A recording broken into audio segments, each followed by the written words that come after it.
오늘 말씀 우리 마가복음 9장 말씀입니다.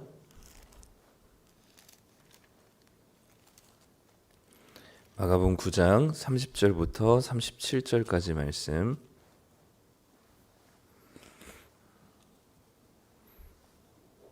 신약성경 70쪽에 있습니다. 마가복음 9장 30절부터 37절 우리 함께 한 목소리를 읽도록 하겠습니다.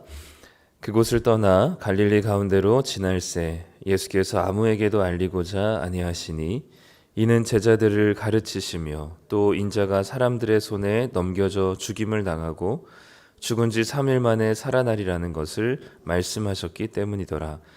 그러나 제자들은 이 말씀을 깨닫지 못하고 묻기도 두려워하더라. 가버나움에 이르러 집에 계실새 제자들에게 물으시되 너희가 길에서 서로 토론한 것이 무엇이냐 하시되 그들이 잠잠하니 이는 길에서 서로 누가 크냐 하고 쟁론하였음이라.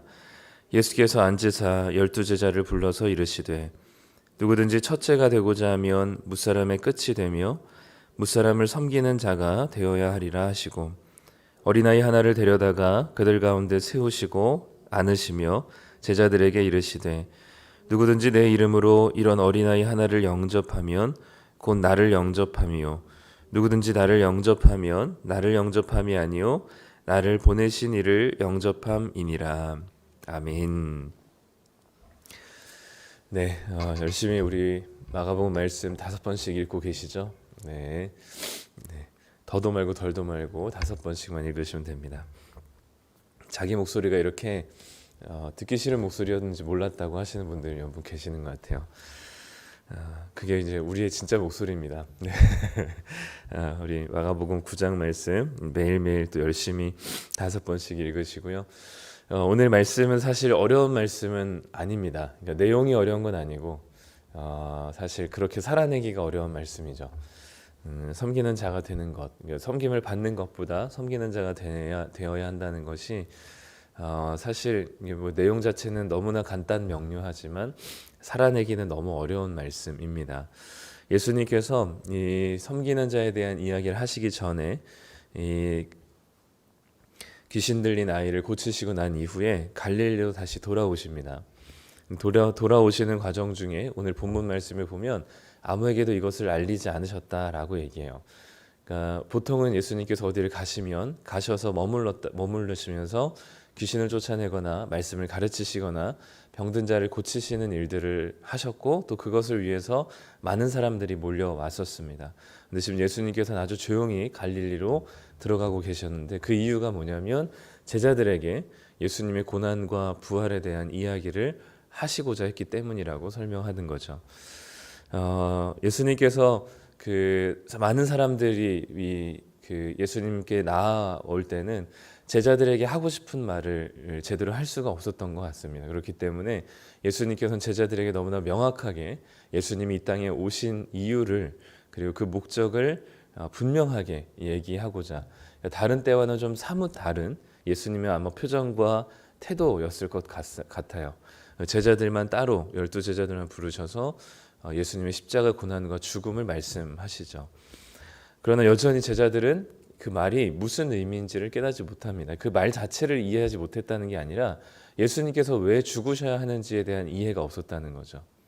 그래서 지난번에도 제가 설교 시간에 나눴지만 주일날에도 제자들은 계속해서 하나님의 말씀을 듣지만 그 하나님의 말씀을 깨닫지 못하고 그게 무슨 의미인지를 정확히 이해할 수 없는 아주 어리석고 모자란 모습으로 계속 마가복음은 표현하고 있습니다. 언제쯤이면 이 제자들이 깨닫게 될까라고 한다면 사실 그 일이 닥쳐야만 알게 될 겁니다. 아니면 또 나중에 마가복음을 읽겠지만 닥쳐도 사실은 잘 몰라요. 왜냐하면 예수님의 십자가 죽음을 아마 경험해서 그것이 정말 예수님께서 말씀하신 것이고 예수님께서 오신 목적이라는 사실을 깨달았다면 아마 고기를 잡으러 가거나 실망해서 아예 제자의 길을 포기하진 않았겠죠. 이것이 정말 예수님께서 말씀하신 그때구나라는 것을 깨달았다면 그때도 말씀을 깨달았다면 아마 그렇게 반응하진 않았을 겁니다. 그러나 예수님의 십자가의 죽음을 경험했을 때도 예수님이 하신 말씀을 이해하지 못했었던 제자들은 각자 자기 길로 떠났었던 것이죠. 결국엔 예수님께서 다시 부활하셔서 성령으로 그것을 풀어주실 때, 그리고 성령이 충만하게 이 제자들에게 임했을 때 그 구약의 모든 성경의 말씀들이 예수님을 가리키고 있다는 사실을 깨닫게 되었습니다. 우리는 뭐 보통 우리도 비슷하죠. 닥치지 않으면 잘 모릅니다. 네, 경험하지 않으면 사실 잘 모릅니다. 그래서 우리 어른들이 청년들에게 아무리 청춘이 아름답다, 그리고 그 청춘이 얼마나 소중한 시간인지를 아무리 말해줘도 사실은 그 청춘이 지나고야 그것이 소중했다는 사실을 아는 것처럼 우리도 무언가를 경험하기 전에는, 또는 지나고 나서 지나기 전까지는 깨달을 수가 없는 것이 일반적인 것 같아요. 사실 이 예수님의 이해되지 않은 이야기를 들었다면 제자들은 갈릴리로 가버나움으로, 오늘 33절에 보니까 가버나움에 도착하는데, 가버나움에 도착하기까지 제자들이 무슨 이야기를 좀 많이 큰 소리로 나눴던 것 같아요. 예수님께서 33절에 보니까 너희가 길에서 서로 토론한 것이 무엇이냐라고 물으시거든요. 사실 예수님의 십자가의 죽음과 부활에 대한 이야기를 들었다면 제자들이 가버나움까지 오는 길에 같이 나누고 토론해야 될 주제는 무엇이어야 될까요? 당연히 예수님의 십자가 죽음과 고난과 부활이 무슨 의미인지를 제자들이 서로 의논하고 얘기를 나눠야 되겠죠.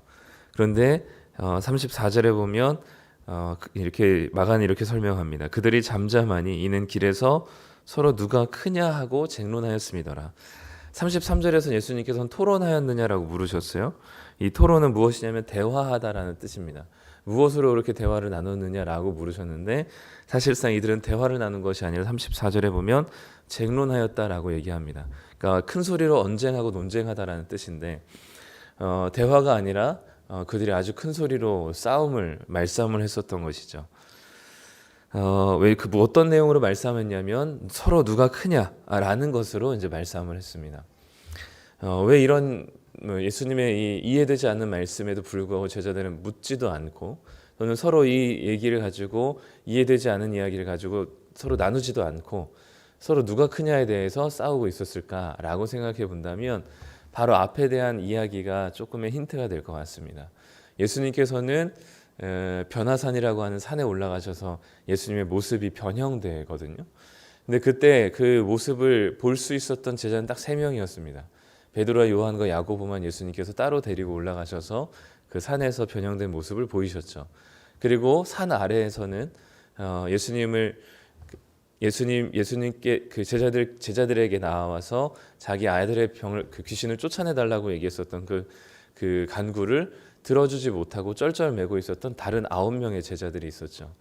그러니까 아마 그래서 예수님이 내려오셔서 이제 귀신을 쫓아내 주시고 난 이후에 제가 보기에는 아마 베드로, 요한과 야고보와 그리고 나머지 9명의 제자가 많이 싸우게 된 것 같습니다. 거기서 무슨 일이 있었냐? 그리고 또 베드로를 비롯한 사람들은 너네들은 왜 그 문양이길래 귀신도 하나 내쫓지 못하냐? 이제 이것으로 시작해가지고 아마 서로 누가 크냐? 야, 예수님의 모습 본 적 있어? 막 이러면서 이제 너 엘리야랑 모세 본 적 있어? 이제 이러면서 서로 싸우게 됐겠죠. 그러면서 이제 서로 누가 크냐라고 하는 것으로 이제 쟁론한 사실을 예수님께서 알고 계셨지만 이제 물으셨습니다. 그리고 예수님께서 이제 앉으셔서 12제자를 부르셔서 35절에 보면 이렇게 말씀하십니다. 누구든지 첫째가 되고자 하면 무사람의 끝이 되며 무사람을 섬기는 자가 되어야 하리라 라고 얘기하죠. 첫째와 끝이 서로 대비가 되고요. 무사람을 섬기는 자가 되어야 한다는 사실을 말씀합니다. 그러니까 한마디로 얘기하면 가장 끝에서 하나님 나라에서 가장 첫째는 누구냐면 가장 끝에서 모두를 섬기는 자라는 것을 말씀하십니다. 특별히 가장 끝에서 섬긴다는 것. 우리가 지금은 그렇지 않지만 예전 이스라엘 백성들이나 이럴 때 이 고대 사회에서 어쨌든 이 큰 무리들이 움직이게 될 때는 반드시 그 맨 앞에 그리고 중간에 그리고 마지막 이렇게 그 세 덩이의 무리로 나뉘어지게 되죠. 제가 좋아하는 삼국지에서도 이제 유비라고 하는 사람이 이제 성을 버리고 백성들과 떠나갈 때도 이 백성들의 그 떠나가는 피난 행렬을 두고 못 갔었던 유비가 이제 피난 행렬이 너무 느려지는 것들 보고 신하들이 이제 백성들을 버리고 가자 이제 이런 얘기가 있는데 이 어떤 어디론가를 가는 행렬에서 가장 마지막 끝에 있는 무리들은 항상 노인과 그리고 이제 어린 아이들과 이 여성들이 대부분이었습니다. 그러니까 끝에서 섬긴다는 것은 끝에 있는 자들을 섬기는 거죠. 그 끝에 있는 자들이 누구냐라고 했을 때 예수님께서 한 사람을 데리고 오십니다. 그게 오늘 본문에서는 어린아이죠. 36절에 보면 어린아이 하나를 데려다가 그들 가운데 세우시고 안으시며 제자들에게 이르시되 라고 얘기합니다. 다른 것보다 제 눈에 들어온 게 안으시며라는 거예요.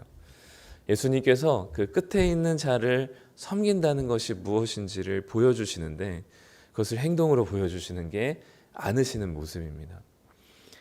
가장 이 미천하다고 여겼던 어린아이 하나를 부르고 그리고 그 아이를 제자들이 보는 앞에서 세우시면서 그 아이를 꼭 안으시면서 예수님께서 누구든지 내 이름으로 이런 어린아이를 영접하면 나를 영접하는 것이고 나를 영접하는 것은 하나님을 영접하는 것이다 라고 말씀을 하시면서 누구든지 끝에서 섬기는 자가 하나님 나라에서는 가장 큰 자라는 사실을 얘기해 주는 역설을 말씀하고 계신 것이죠. 끝에서 섬긴다는 것이 무엇인지를 보여주셨고 이 어린아이를 꼭 안으시는 것으로 통해서 우리에게 보여주셨을 뿐만 아니라 예수님은 사실 이것을 통해서 오셨다는 사실을 앞에서도 이야기한 것이죠.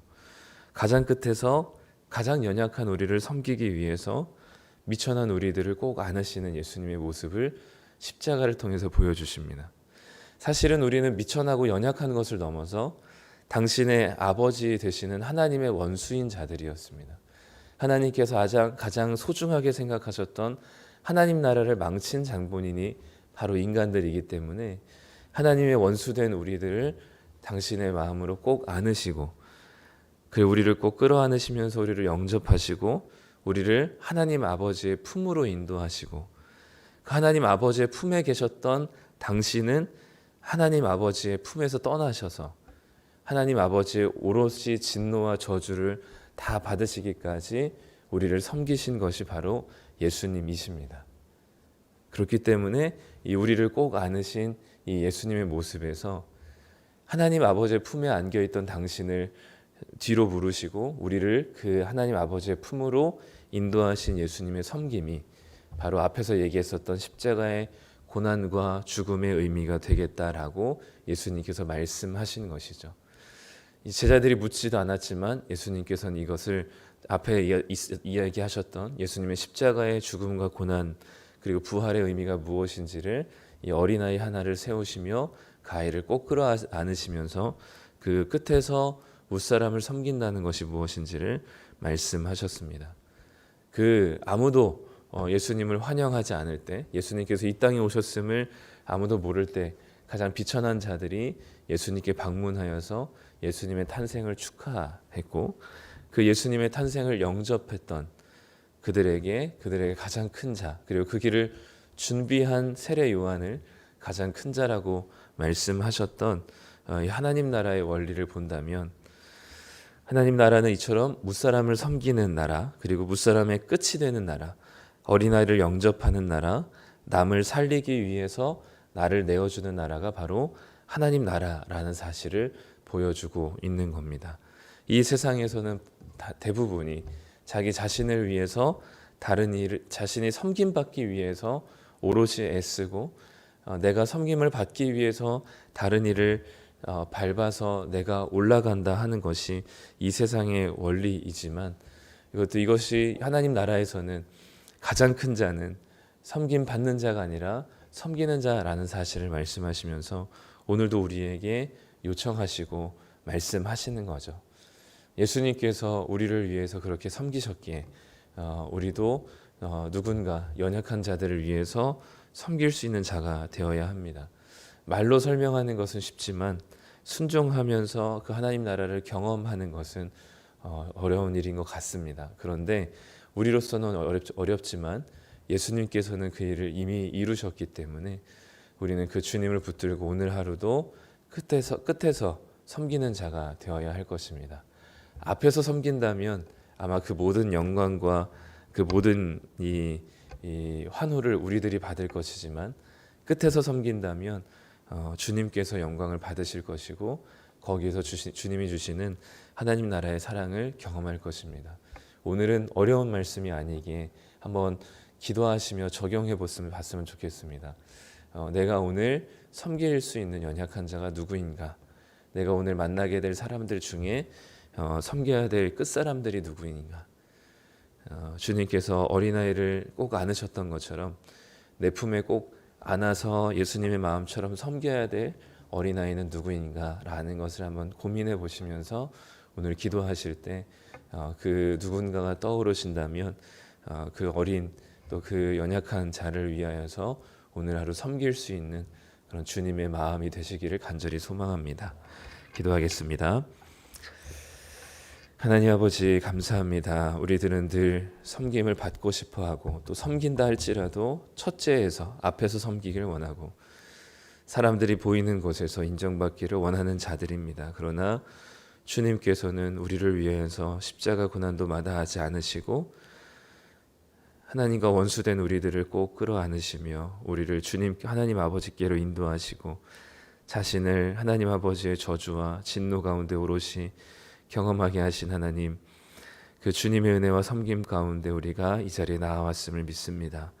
하나님, 오늘도 우리는 늘 섬김받고 인정받고 내가 드러나고 큰 자가 되기를 소망하지만 우리가 세상에서 큰 자가 아니라 하나님 나라에서 큰 자가 되기를 소망합니다.